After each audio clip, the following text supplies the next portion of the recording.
volta aí depois dessa conversa a respeito da greve do Detran, né, que acontece a partir de hoje por tempo indeterminado. O assunto agora é política, dentro da programação aqui do Supermanhã, o ponto alto da notícia. Nesse momento estamos ao vivo, aí via Facebook, né, a nossa página pessoal, já retransmitindo também a nossa transmissão aqui dessa entrevista com o jornalista Ricardo Rodrigues, ele que semanalmente analisa comigo os fatos nacionais e também, claro, os fatos locais, né, da nossa política. Qual a relação toda, né? Porque essa eleição é uma eleição que vem sob a égide de toda a crise envolvendo aí o cenário nacional da política e, obviamente, você ficando bem informado também pelas ondas do rádio, agora pelo Facebook, podendo interagir também dentro da nossa programação. Ricardo Rodrigues, experiente jornalista de política aqui de Alagoas, também correspondente de grandes veículos para o país, entre eles Estado de São Paulo, Folha de São Paulo, as revistas semanais também,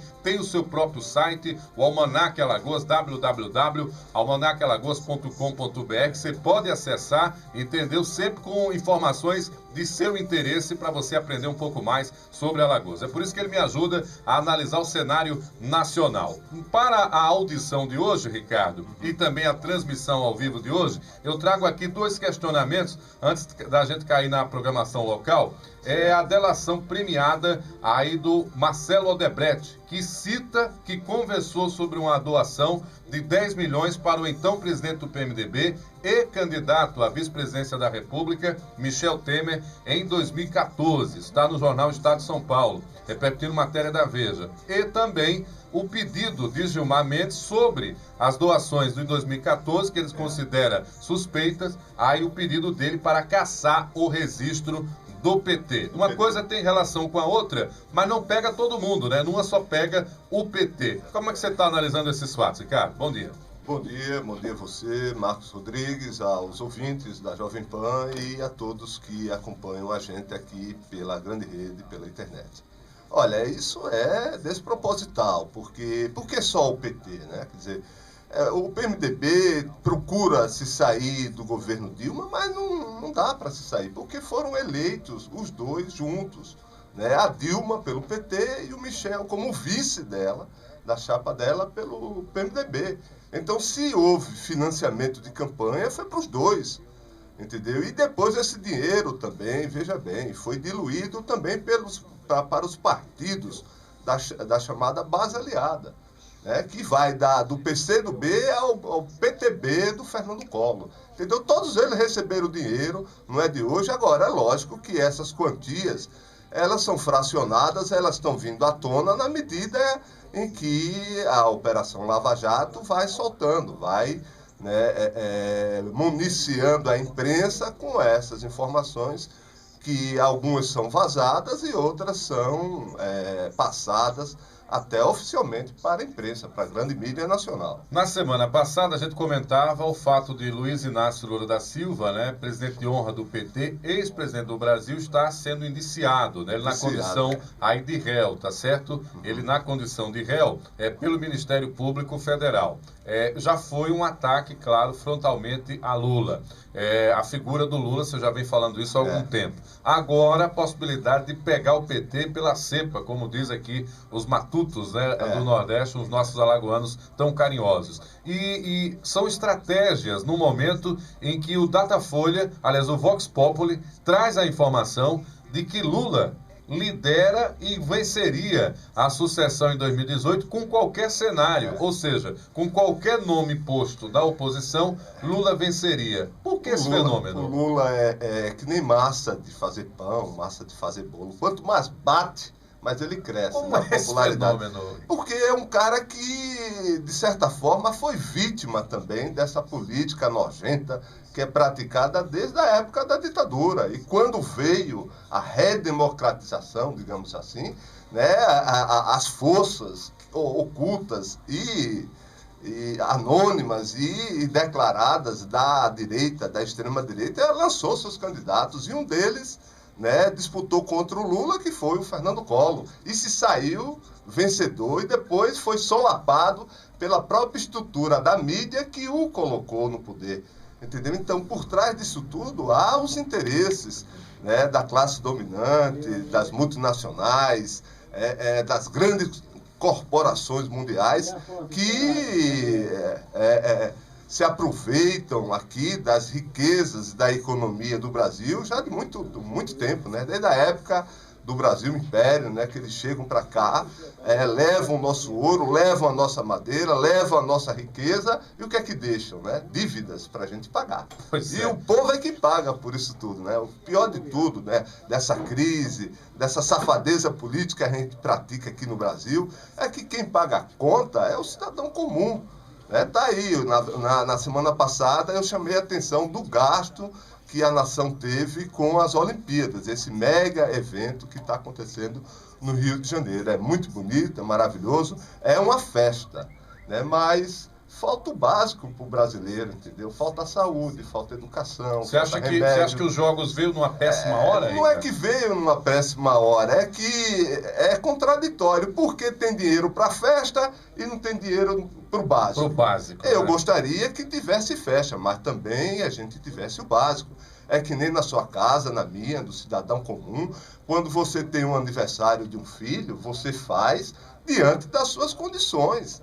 Se você gastar demais, aí você está dando uma festa, entendeu? Às vezes a pessoa vai lá, se aproveita, ainda sai falando, entendeu? E depois quem vai pagar... Se a cerveja acabar antes e o salgadinho também, né? Porque é meio insosso, lascou. Não é isso, então não é melhor você fazer uma festa mais comedida, um bolinho ali só para as crianças, enfim, sem querer exagerar muito, porque esse dinheiro que você usa nesse exagero vai fazer falta lá. Você falou de Olimpíada e é impossível a gente não repercutir a vaia, né, que sofreu o presidente Michel Temer, né? Se a gente for tratar a vaia do Temer com a linguagem olímpica, a vaia do Temer foi bronze, né?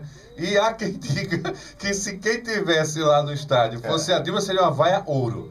Como é que você avaliou a repercussão da vaia do Temer? Várias entrevistas ao vivo da Globo foram interrompidas por jovens que passavam e diziam, primeiramente, fora Temer. E aí, obviamente, a repercussão desse fato, pessoas sendo retiradas dos estádios por estarem com cartazes e até camisas, né, com fora Temer. Isso reflete um pouco também o descrédito da classe política, né? Seja Dilma, seja Temer, seriam vaiados, né? Como foi vaiada a seleção brasileira. A seleção brasileira, né? Quiseram o nosso maior símbolo de patriotismo, de torcida, que unia toda a nação brasileira a favor daquele time, pra frente Brasil, aquela coisa toda, sabe? Hoje, qualquer maloqueiro joga na seleção, pô. Entendeu? E depois com respeito aos maloqueiros, né? Com respeito ao maloqueiro, eu também fui maloqueiro, jogava bola e, lógico, queria jogar na seleção. Agora, não tive futebol à altura e procurei outra atividade, né? Não, por quê? Não, mas onde eu joguei no meu time, eu sempre buscava, né, uma preparação para ser titular. E fui titular até da seleção da Marinha, que disputou na minha época um torneio no quartel do Exército lá no Recife. Eu estava lá, né, entre os meus colegas, eu estava lá jogando de zagueiro pela seleção da Marinha naquele torneio. Como não há registro, nós não podemos confirmar essa informação. Se for para os anais, vai encontrar lá esse registro. Da Marinha, né? Porque quando eu fui convocado, eu prestava serviço obrigatório, tenho 19, 18 anos, né, na Estação Náutica do Nordeste, ali no Cabanga, no Recife. Né, e o chefe da minha organização recebeu, na época, uma mensagem pedindo para escalar alguém que jogasse bola ali para fazer parte da seleção. Como eu jogava bola com ele e me destacava, ele me escalou para ir jogar pela seleção. Treinei no quartel da Marinha na época, que era na Cruz Cabucá, e fui representar a Marinha naquele torneio. Fui provocar. O cara então, jogou dizer, mesmo. Eu joguei. Vamos lá. Agora não cheguei a ponto, né, de ser profissional, por isso que não pleiteei a seleção, mas qualquer profissional que joga bola, pleiteia. Agora tem que chegar lá os melhores, e não uma panelinha que às vezes é escolhida, né, por indicação política ou de pressão de patrocinador que financia o futebol. Né? Vamos falar da nossa nossa seleção, a seleção dos escolhidos para serem candidatos a prefeito de Maceió. Queria aqui destacar quem está curtindo a nossa transmissão ao vivo via Facebook. Tem aqui o Diogo, o Igmar Alves, a Regina Bispo, obrigado Regina, o Cleto Carneiro, advogado, o Silvão Almeida, ele que é militar e estudante universitário, também acompanhando a nossa transmissão, o Luciano Acioli, ele diz aqui, primeiramente fora Temer, Marcos Rodrigues manda um abraço para esse cara, mandar um abraço para o Ricardo, muito obrigado aos que estão nos acompanhando. Você pode mandar a sua pergunta curta, objetiva, a gente faz aqui para o Ricardo também, tá? Vamos falar agora da nossa seleção, a seleção dos 7, os 7 candidatos a prefeito que querem administrar Maceió. Lembrando que o prefeito Rui Palmeira, PSDB, é candidato à reeleição, cujo vice é Marcelo Palmeira, do PP. Temos aqui também Gustavo Pessoa, do PSOL, é professor de História, tem como vice um outro professor de Filosofia, o Magno Francisco. Temos também o Fernando do Village, é candidato pelo PMN, a liderança comunitária. Temos também o Paulo Memória, que é uma indicação do G8, que é a União dos Nanicos, para tentar se fortalecer no processo. Terá como vice o coronel Ivon Berto, que é do PEN, né? É do partido, é o PEN. Temos também o João Henrique Caldas, que é do PSB, tem como vice o médico Henrique Torres, que é indicação do PSL. Temos aqui Cícero Almeida, PMDB, chapa por, perdão, Henrique Arruda, né? Perdão, Henrique Arruda. Temos também, o Paulo está corrigindo em tempo, tá? O vice de João Henrique Caldas é o médico Henrique Arruda, falha nossa, portanto, corrigindo. Cícero Almeida, PMDB, tem como vice Galba Novaes, né? O Galbinha, ex-vereador, hoje deputado estadual. E o Rui, como a gente já colocou, candidato à reeleição, tendo como vice Marcelo Palmeira. Essa seleção dos escolhidos, como é que você viu esses nomes? Como é que você está acompanhando esse primeiro momento pós-convenções que se encerraram na sexta-feira, Ricardo? Olha, não tem muita novidade, né? Os candidatos nanicos aí, dos partidos aí que querem marcar posição, mas não tem densidade eleitoral nenhuma para se eleger, nem para eleger ninguém, eles vão, é lógico, fazer o barulho, vão fazer a campanha e tal, né? Mas essa eleição tende, mais uma vez, a ser polarizada entre o governo e a oposição. No caso, o Rui, que é o governo, e o Cícero Almeida, que é o candidato com maior densidade eleitoral, até porque já foi prefeito da capital 2 vezes, entendeu? Então, eles vão tender a polarizar. Os outros vão, de certa forma, orbitar entre essas duas candidaturas, ou polemizando com o atual prefeito Rui Palmeira, no caso aí, talvez o Paulão, por ser do PT e ter uma postura mais crítica de oposição ao atual prefeito de Maceió, né? Pode polemizar também contra o Rui. E pelo fato de ser tucano, né? Também, né? E também por ele ser tucano e que agiu para conspirar contra a Dilma, né? Então, essa briga nacional pode vir para o campo local entre o Paulão e o Rui, e isso pode refletir também negativamente para o Rui. Então, ele vai ter essa pedra no sapato, que é o Paulão. Do mesmo jeito que o Cícero, né, embora não seja o atual prefeito, né, mas pode sofrer críticas à sua administração, né, ou à sua candidatura do JHC, que é também um candidato que se diz de oposição, né, mas tem alguns, pelo menos o João Caldas e outros coligados e tal, pode ter alguma penetração lá no governo Rui ou alguma simpatia. Ele já foi governo, né? Ele era governo municipal, rompeu na reta final, segundo ele, por discordar da proposta, né, alguma coisa de encaminhamento do governo, já disse isso aqui. A gente vai fazer uma rodada, Ricardo, com os candidatos a prefeito aqui na Jovem Pan News, mas ele já antecipou isso, que teria discordado na reta final com os encaminhamentos feitos pelo prefeito Rui Palmeira. Por isso se lança candidato. Mas os primeiros ataques ou as primeiras falas de João Henrique Caldas não têm sido diretamente ao prefeito Rui Palmeira, mas sim quanto à máquina que ele acusa apoiar Cícero Almeida, que é exatamente o governador Renan Filho. Exato. Então ele tem esse foco também, que no caso não é nem a administração direta, porque como a eleição é municipal, o foco da crítica deve ser a atual administração. Não tem nada a ver com o Cícero é passado. Até porque o Cícero, com todo defeito, né, ou com todos os erros políticos que ele já cometeu e as denúncias que ele tem que explicar também, entendeu? Mas do ponto de vista da administração, ele deixou muita coisa positiva e que tiveram continuidade no governo do Rui Palmeira. Obras de mobilidades que ele plantou, uma gestão também preocupada com o social na época que ele também plantou. Ele tinha aquele jeito meio popular de circular pela cidade, principalmente pela periferia, e ele ganhou, né, essa popularidade, né, nessa forma de governar na época dele. Não tinha muita frescura, ele ia lá, ele começou a administração dele, e isso é bom que se diga, cortando, né, um pardal daqueles lá no Jacintinho, que aquilo era uma vergonha, aquilo ali era uma máquina de multa, entendeu? Pegava muitas vezes o cidadão de sopetão, porque às vezes quando você via o pardal já estava em cima, então o Cícero foi lá, botou a escada, cortou, entendeu? Ele tomou algumas medidas assim, lógico, cometeu seus erros, teve aquele lance lá do lixo que ele precisa explicar, a questão da Secretaria de Educação com a merenda escolar ele também precisa explicar, que na época foi terceirizado e não deu certo.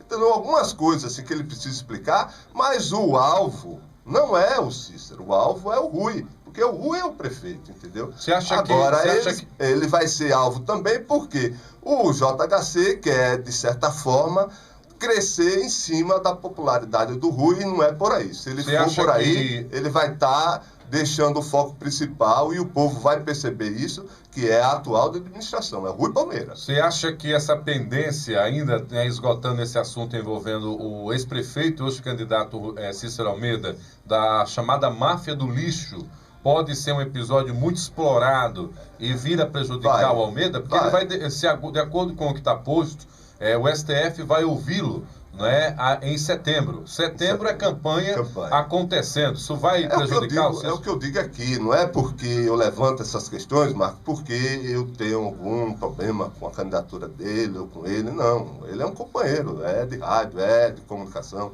é do jornalismo. Então eu considero muito como pessoa, enfim. Mas é uma coisa que está na ordem do dia. Não tem como o cara fugir. Ele tem que se explicar.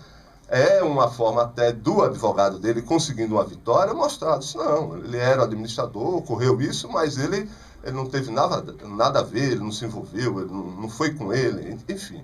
Entendeu? Mas essas coisas não dá, não tem como você esconder. Você tem que enfrentar, explicar, dialogar e, se tiver alguma responsabilidade, pedir desculpa.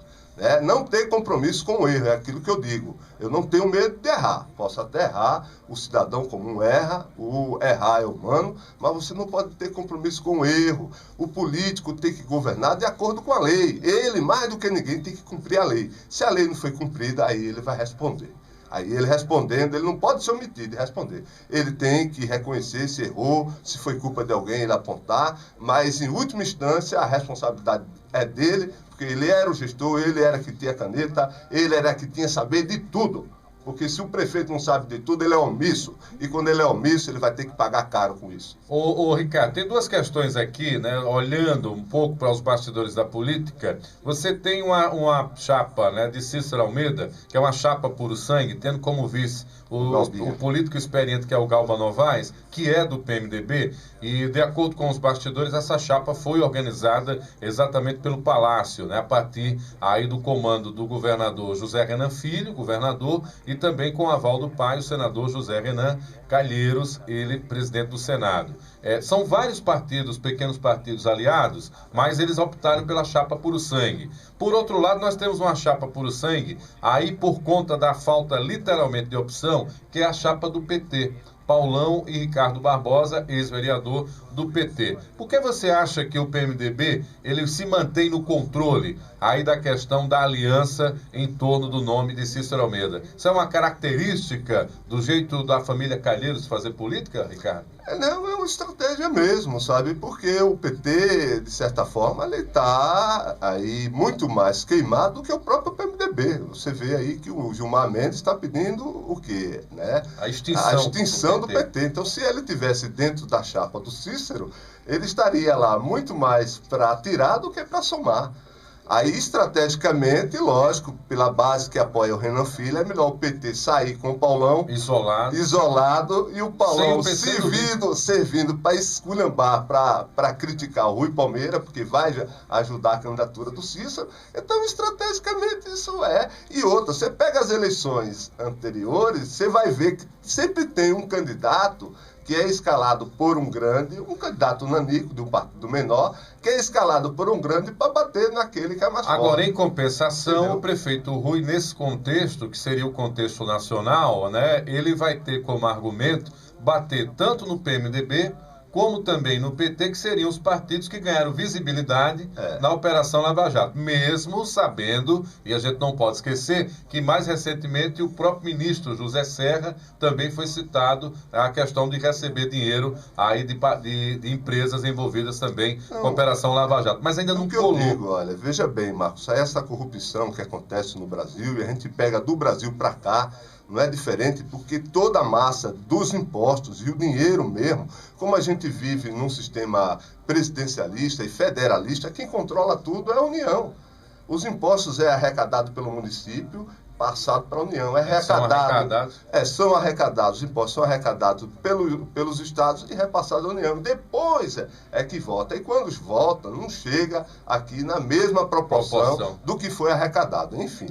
E nesse meio tempo ele é desviado. Desviado com que objetivo? Para onde? Para quem? Para esses políticos e esses partidos que estão no poder, né, da redemocratização do país para cá. Nunca foi diferente. É por isso que a gente vive num país rico, de uma natureza assim, soberba, impressionante, né, que encanta o mundo, e um povo pobre. Porque o dinheiro não é controlado pelo povo. E depois o povo é que leva a culpa. Entendeu? Porque vota errado, porque escolhe errado, porque não estudou, porque é preguiçoso. Aí colocam todas as mazelas para cima do povo. E ainda vende o voto, né? E ainda vende o voto, e ainda esculhamba. Como é que o cidadão não vende? Ele vende a alma, ele vende o corpo, ele vende o que for, para poder sobreviver. E o voto não é diferente. O voto é que eu digo, o voto era para ser pago e não para ser vendido. Pois é, a tese do Ricardo. A gente vai explorar isso, viu? Aqui um programa só sobre essa tese. O voto é coisa... O Ricardo não defende, é contra a venda do voto, mas é a favor de que o eleitor recebesse para votar. Isso é uma tese interessante. A gente vai debater, eu garanto, eu já prometi isso a ele aqui. O nosso acordo da participação dele envolve um dia ele defender essa tese aqui. Se tiver tempo, pode falar. Só voltando ao assunto nacional, o que vai acontecer com a Dilma por esses dias. Deixa eu dar um registro apenas. Temos aqui também o Márcio Vinícius, a gente conheceu lá no Congresso de Penedo, ele que gosta muito de documentário, é estudante de jornalismo, está aqui também acompanhando o programa. Muito obrigado aí pela audiência. Bom, o Alexandre Câmara, também está por aqui. Quem está mais aqui? A Janda Maria Alencar. A Janda é professora da UFAL, está acompanhando o programa, e o Alexandre Câmara, nosso companheiro jornalista, ele que é sucesso aí também na televisão, está acompanhando o programa. Obrigado, Alexandre. Você estava falando do contexto... Voltando ao contexto nacional, o que vai acontecer com a presidenta afastada Dilma Rousseff. Ela é a bola da vez, está aí o Senado, a partir de amanhã, já votando o relatório do senador Anastasia, que pede o julgamento dela, no processo de impeachment, né? E que julgamento é esse? Aí eu faço um paralelo, sem querer, nos meus arquivos, eu encontrei esse final de semana uma crônica do Monteiro Lobato, uma fábula que ele escreveu a respeito de um julgamento. Não era o julgamento da Dilma, lógico, que foi muito tempo atrás, mas é o julgamento da ovelha. E vou tentar ler aqui rapidamente para você comparar as duas situações, né? Um cachorro de maus bofes acusou uma pobre ovelhinha de ter lhe furtado um osso. Um osso, né? Para que furtaria um osso, alegou ela, se eu, herbívora, que sou, um osso para mim vale tanto quanto um pedaço de pau. Ela argumentou, né? Não teve jeito. O cachorro, mesmo assim, disse, não quero nem saber. Vou levar você às barras dos tribunais. E assim o fez. Queixou-se ao Gavião Penacho e pediu-lhe justiça. O Gavião reuniu o tribunal para julgar a causa, né? Sorteou para isso 12 urubus, todos de papo vazio. Compareceu a ovelha, ela fala, defende-se de forma cabal, com razões muito irmãs aquelas do cordeirinho que o lobo um dia comeu. Tentou de comer, né? Tentou comer. Enfim, né? Mas o júri, composto de carnívoros gulosos, não quis nem saber de nada e deu a sentença. Ou entrega o osso já, ou condenamos você à morte. A ré tremeu. Não tinha escapatória. Osso não tinha. Não podia, portanto, restituir, mas tinha a vida e ia entregá-la em pagamento ao que não furtara. E assim aconteceu. O cachorro sangrou-a, espojou-a, né? Reservou para si um quarto e dividiu o restante com os juízes famintos, a título de custas. Aí ele conclui, né, Monteiro Lobato, fiar-se na justiça dos poderosos, que tolice! Né? A justiça deles não vacila em tomar do branco e solenemente decretar que é preto. Monteiro Lobato, né? É por isso que o contexto era do racismo, né? E da questão social também. Por isso que o Monteiro Lobato foi um dos incentivadores da luta pelo petróleo é nosso. Era um escritor que escreveu, né, o Sítio do Pica-Pau Amarelo, que é talvez a obra mais conhecida no Brasil inteiro e no mundo. Verdade. Né? É um cara que tinha compromisso com o povo, com as pessoas mais simples. Veio do povo lá no interior de São Paulo. Era um matuto, né, que gostava de escrever e sensibilizado com a situação do país. Disse, o petróleo, gente, é nosso, é do nosso solo. Não pode ser explorado pelas multinacionais e depois sobrar para a gente apenas as migalhas. A Petrobras é petróleo e o petróleo é nosso. Comparando com o texto de outrora e a realidade de hoje, o osso de hoje é a Petrobras, né? É a Petrobras. Pois é, entendeu? Quem pegou o osso? A Dilma não tem como devolver a Petrobras porque já foi roubada. Nem um osso, porque já vinha sendo dilapidada muito antes. É o que eu digo, se ela tivesse roubado diretamente, tivesse acusação direta contra ela, pessoa física ou jurídica, entendeu? Aí talvez até eu apoiasse esse golpe, né? Esse golpe branco, esse golpe palaciano, né? Mas como não tem, eu me solidarizo a ela, apesar dos erros que ela tenha cometido, e o PT também, né? Por qualquer julgamento que esse Senado que está aí faça, do mesmo jeito que eu não concordo com aquele resultado da Câmara, porque a Câmara que votou não era representativa do povo, estava ali muitos deputados eleitos com dinheiro, né, com voto comprado, então não representa o povo, representa o capital, e de forma que aquela votação foi esdrúxula, e a do Senado, ide. Tem um cenário, esse é novo para você, estou te passando, tá? Fontes direto de Brasília trazem a seguinte informação. Há uma corrente dentro do PT, atenção, hein, você que está acompanhando agora a nossa transmissão ao vivo no Facebook, há uma corrente, inclusive você que é petista ou que é simpatizante, mas há uma corrente no PT hoje que não defende mais a volta da Dilma. Por quê? Porque entende que, confirmando-se o afastamento real de Dilma, esse é um discurso que pode ajudar o PT em 2018 para o Lula. Então, isso é um detalhe importante. E se você for avaliar, no contexto da semana passada, a Dilma fez algumas críticas ao PT.